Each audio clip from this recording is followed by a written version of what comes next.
बात सबसे पहले होगी महाराष्ट्र की। महाराष्ट्र में किस तरह से फडणवीस सरकार ने हिंदी को लेकर जो 3 लैंग्वेज पॉलिसी थी उससे भले ही वापस ले लिया हो, लेकिन हिंदी पर हंगामा महाराष्ट्र की सियासत में एक बड़ा मुद्दा बन चुका है। बीजेपी के फायरब्रांड नेता निशिकांत दुबे ने जो स्टेटमेंट दिया था, उसके बाद अब एमएनएस प्रमुख राज ठाकरे ने पलटवार किया है। राज ठाकरे की तरफ से ये सवाल निशिकांत दुबे की तरफ से पूछा गया कि क्या मैंने राज ठाकरे को हिंदी सिखा दी। ये आपको बताएंगे किस ट्वीट पर उन्होंने कहा, लेकिन उससे पहले आप ये देखिए किस तरह से दोनों नेताओं में बयानबाजी हो रही है। सबसे पहले निशिकांत दुबे की तरफ से क्या कहा गया था, ये देखिए। निशिकांत दुबे ने कहा कि राज और उद्धव ठाकरे को पटक पटक कर मारेंगे। एक तरह से उन्होंने कहा था जो भाषाई विवाद को आगे बढ़ा रहे हैं, उत्तर भारतीयों के साथ मारपीट कर रहे हैं, अगर वो उत्तर प्रदेश गए, बिहार गए या तमिलनाडु गए तो उनको पटक पटक कर वहां मारा जाएगा। अब इस पर राज ठाकरे ने कहा है कि निशिकांत अगर मुंबई आया तो समंदर में डुबो डुबो कर मारेंगे। ये राज ठाकरे की तरफ से कहा गया है। निशिकांत दुबे का स्टेटमेंट क्या था, देखिए। आप जो है लाटसाही कर रहे हो और ऊपर से जो है आप हमारा दोहन करके, शोषण करके टैक्स पेयर करते हो। और यदि आप में ज़्यादा हिम्मत है तो आप हिंदी भाषी को मारते हो तो उर्दू भाषी को भी मारो, तमिलियन को भी मारो, आप जो है तेलुगु वाले को भी मारो। आप जो इस तरह की घटिया हरकत कर रहे हो, और मैंने हमेशा कहा है कि जब अपने घर में हो, महाराष्ट्र में हो, यदि बहुत बड़े बॉस हो तो चलो बिहार, चलो उत्तर प्रदेश, चलो तमिलनाडु, तुमको पटक पटक के मारेंगे। ये अनार्की जो है नहीं चलेगी। तो ये सीधा संदेश, स्पष्ट बात जो है निशिकांत दुबे की तरफ से कही गई थी। कहा इतनी ही अगर हनक है तो यूपी आओ, बिहार जाओ या तमिलनाडु चले जाओ, पटक पटक कर मारे जाएंगे। अब उस पर राज ठाकरे ने भी पलटवार किया है।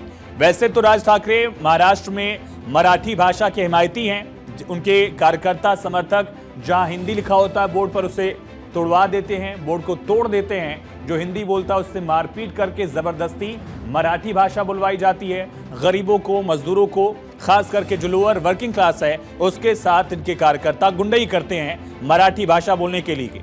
लेकिन वही मराठी नेता कथित तौर पर जो मराठी भाषा को आगे बढ़ाने की कोशिश करते हैं, आज हिंदी में बोलते हुए नजर आए। निशिकांत दुबे को राज ठाकरे ने कहा कि अगर निशिकांत दुबे मुंबई आया तो इसे समंदर में डुबो डुबो कर मारेंगे। सुनिए सर। कोणतरी दुबे नावाचा कसा काय बोलला, मराठी लोगों को हम यहाँ पे पटक पटक के मारेंगे, तू आम्हाला पटक पटक के मारणार? दुबेलाच मी सांगतो, दुबे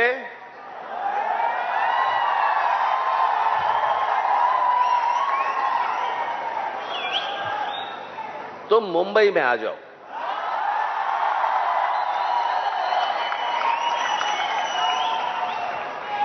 मुंबई के समुंदर में डुबे डुबे कर मारेंगे। तो राज ठाकरे का स्टेटमेंट सामने आया। उसके बाद निशिकांत दुबे ने भी चुटकी ली है। निशिकांत दुबे ने ट्वीट करके कहा कि क्या मैंने राज ठाकरे को हिंदी सिखा दी है। वो एक्सपोज जो है वो भी एक बार देखिए। ये राज ठाकरे का स्टेटमेंट जो था, उसके बाद निशिकांत दुबे ने इस पर पोस्ट किया और पूछा कि क्या मैंने राज ठाकरे को हिंदी सिखा दी है। वो राज ठाकरे जो मराठी भाषा को लेकर जिक्र कर रहे थे, उनको हिंदी में बोलना पड़ा। इस पर निशिकांत दुबे यहां चुटकी लेते नजर आए हैं। लेकिन सीधा निशाना निशिकांत दुबे का लगातार राज ठाकरे पर है। राज ठाकरे और उद्धव ठाकरे पर निशाना साधते हुए ये कहा गया कि बीएमसी चुनाव की वजह से ही इस तरह की सियासत और इस तरह की बयानबाजी ये लोग कर रहे हैं। जब मुंबई म्युनिसिपल कॉर्पोरेशन का इलेक्शन होता है, इसी तरह के गरीब निहत्थे आदमी को मारते हैं, और मारते हैं तो हिंदी भाषी होने के नाते मुझे तो, जैसे सबों को अपनी मातृभाषा पर गर्व है, तमिलियंस को गर्व है, कन्नड़ को गर्व है, तो मुझे गर्व है कि मेरी मातृभाषा जो है हिंदी है। हिंदी हम बोलते हैं और हिंदी ने हमको सब कुछ दिया है।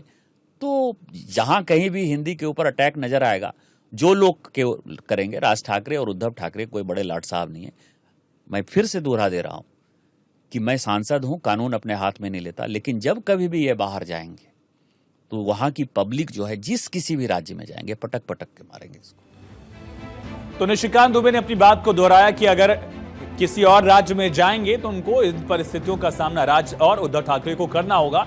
ये जिक्र किया गया निशिकांत दुबे की तरफ से। लेकिन उन्होंने ये कहा कि सब कुछ सिर्फ बीएमसी इलेक्शंस की वजह से किया जा रहा है। वैसे ही उद्धव ठाकरे की पार्टी इस बार विधानसभा चुनाव में बिल्कुल पस्त हो गई।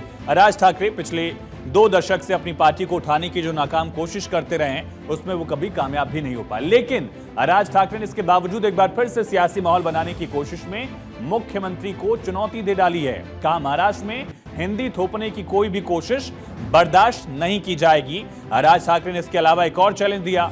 राज ठाकरे की तरफ से कहा गया कि हिंदी को अगर लागू किया तो दुकानें ही नहीं स्कूल भी बंद करवा दूंगा। सोचिए, एक नेता पॉलिटिशियन जो है इस लेवल की बातें करता है, इस लेवल की धमकी देता है। राज्य के सीएम को राज ठाकरे इस तरह की धमकियां दे रहे हैं कि दुकानें भी बंद करवाएंगे और स्कूल को भी बंद करवा दिया जाएगा, ये राज ठाकरे कह रहे हैं। लेकिन महाराष्ट्र सरकार के बड़े चेहरे नीतीश राणे लगातार राज ठाकरे को ये चुनौती दे रहे हैं कि अगर राज ठाकरे सच में मराठी भाषा की बात करते हैं तो वो मुसलमानों से मराठी बुलवाएं, वो मुसलमान जो उर्दू बोलते हैं। स्कूल बंद करने के बजाय मदरसा बंद कर डालो ना, क्योंकि मदरसा के अंदर पढ़ाई नहीं की जाती है, मदरसा में कोई भी मराठी नहीं सिखाई जाती है। इसलिए बोल रहा हूँ ना, तो वो कान के नीचे बजाने की आवाज ये उधर की नया नगर से निकलनी चाहिए।